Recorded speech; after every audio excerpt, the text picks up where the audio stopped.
Yes guys, Liam McDevitt here with another episode of Inside the Academy with Lovell Soccer, and today I'm joined by England under-16s. It's Rio Ngumoha. Rio, you good? Yeah, I'm good, thank you. Good to see you. You're looking good in the F15s. They're good. They're looking sharp, yeah. Yeah.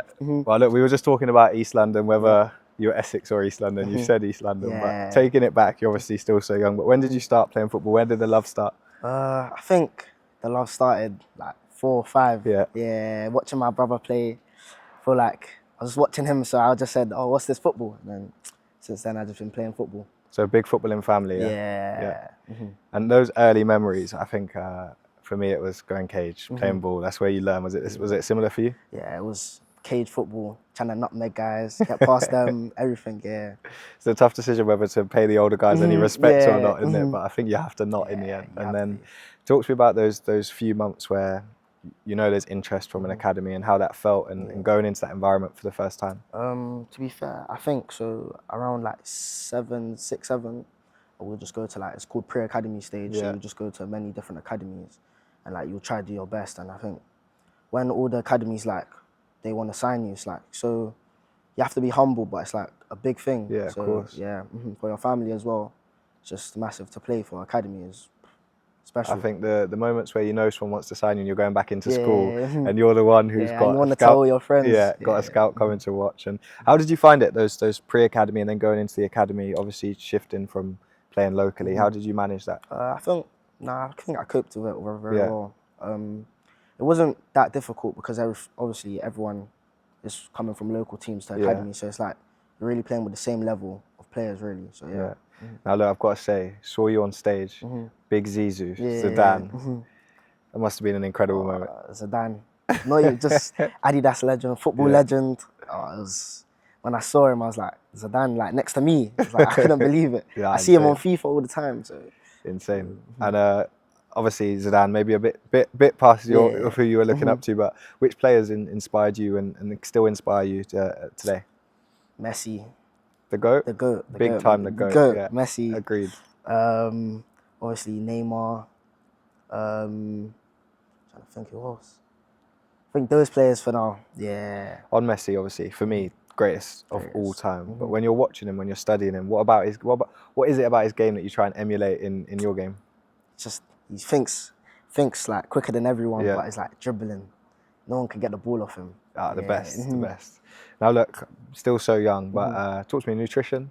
Is it something you're thinking about already? Yeah, nutrition is big. It's a big part of football now. Yeah. As football it's getting older, nutrition is key. You can't obviously, as footballers, we know the right food to eat, the wrong foods to eat, but for me, nutrition is a very big part. All right, let's forget the good stuff that we have to have. Your one meal that you're going for on a bad, maybe just after a match. What were you ordering? Difficult. I'd probably say like Nando's. Bro, chicken. See, for me, it's out like of the whole world. Yeah, I'm trying to think. Now you've backed it now. Nando's, Nando's. Someone's going to sort the black card. What's the order? 4 boneless chicken fries, rice. Medium? Yeah. No, Rio. Yeah, medium, bro. sorry. Medium. Yeah. Rice, maybe some garlic bread. That's about it, really. That's all right. It's light. It's light. It's calm. I expected more than medium from you, but it's all right. Keep the heat on the pitch. It's fine. And for those who don't know, who aren't in academies and never been into it, could you just talk me through what a training week is like for you? So for me, it would be like train from Monday to Friday and the game Saturday. But a day would look like, so from 8 to 10 you would have education. Yeah. And then 10 to like 12, 12:30 you would train. Then you would have lunch.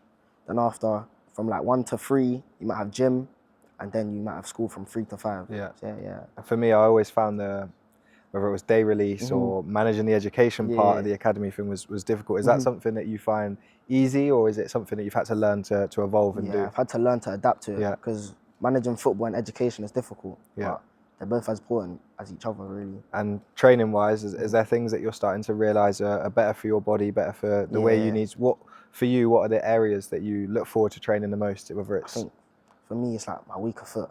Yeah. Like cutting and playing off the right, playing off the left. You just have to be both footed nowadays, and you have to make it unpredictable for the defender. Have to have a safety finish at least on the lefty. I never got one of those. That's why I'm sat here.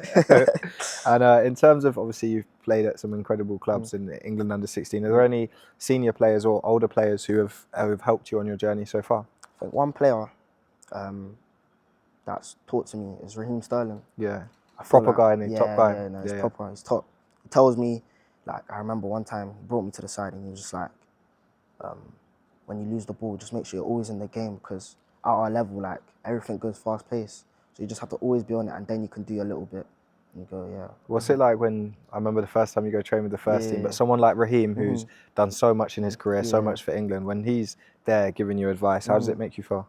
It makes me like feel like, yeah, I can do what he's done as well. Like, he's telling me, like, he sees like what I'm good at and stuff. So from when he's telling me, it's like, it's Raheem Sterling. It's like, wow. Is that when you went and got your twist done after the conversation? He's got him in the top. He's got him in the pony now. You've got to grow him out. Got to grow him out. And obviously, you mentioned nutrition, mentioned training, recovery now so important for maintaining levels of training. For you, what sort of things have you found work for your recovery?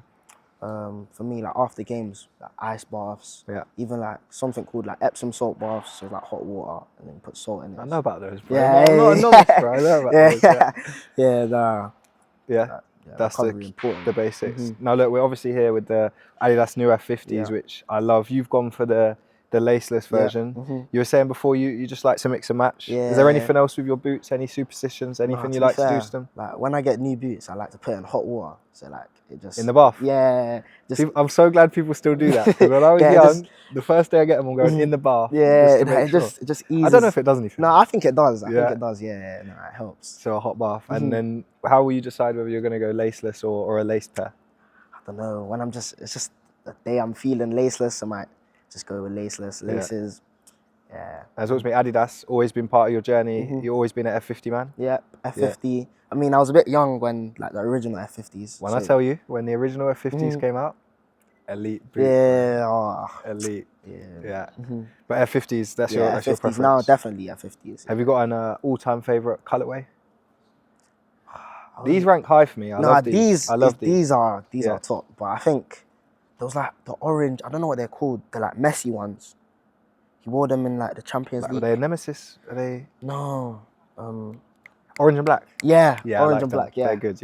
Anything Messi's in, it's gonna look good. Now, Rio, away from football, I'm bad on Ultimate Team. But are you a gamer? Are you into that at all? Yeah, I think I'm good at Ultimate Team. Obviously, my friends might say otherwise. But Ultimate Team, Pro Clubs. But EFC, that's your game of choice. Yeah, 100%. Any Call of Duty in the mix? Nah, not Call of Duty. I play sometimes Football Manager as well. Yeah? Sign yourself. Lifetime contract. Let's say I'm the same, bro. Have to do it. Pro Clubs, Ultimate Team, you got a preference? Probably say Pro Clubs. Yeah? Get all the boys on, headset. I feel you. Now look, I know you're so focused on tomorrow and all the next part of your career, but for the young players who are looking to get into an academy or maybe just started on their journey, what advice would you give them that you've learnt so far? I'll just say, express, work hard, but ultimately just be yourself. Like, the reason you got scouted is maybe because you're good at dribbling or you're a good passer or a good shooter.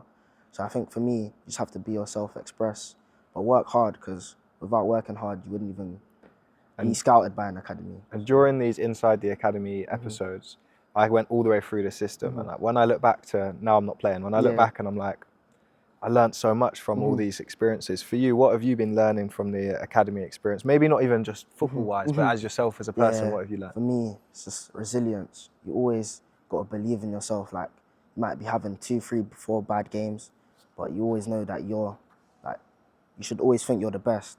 So for me, when I have 1 or 2, 3, 4 bad games, just think, scrap it, go again, work hard, and resilience is so important to get to any stage in football. We mentioned people like Raheem there who've achieved so much. You've got all your career ahead of you, but in a dream scenario, what would you like to achieve in football? Obviously, I think for me, I'm a real believer in that I can win the Ballon d'Or one day. I love it. I feel like I want to be regarded as one of the best players to ever play football. And just be a legend in the game. Well, look, Rio, no better place to end it. Appreciate it. Thank you. That's been Inside the Academy with Lovell Soccer. Stay locked in to all the channels for more episodes in the future.